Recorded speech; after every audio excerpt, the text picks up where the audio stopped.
In 1 Corinthians 10:20-21, the Apostle Paul addresses the issue of idolatry and the implications of participating in rituals associated with idols.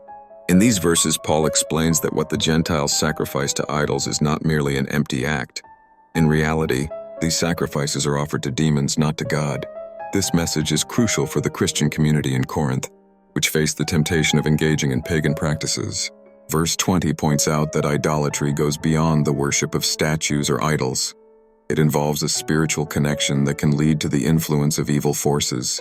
Paul emphasizes that by participating in these practices, believers not only dishonor God but also expose themselves to communion with the demonic. The idea is that although idols have no life or power, the act of worshiping them can open doors to negative spiritual influence. In verse 21, Paul highlights the incompatibility between the Christian faith and participation in what he calls the Lord's table and the table of demons.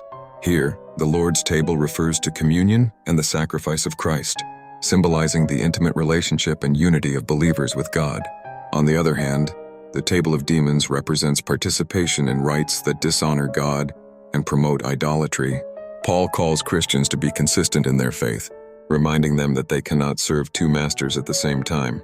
In summary, in these verses, Paul warns believers about the dangers of idolatry and the need to remain steadfast in their faith.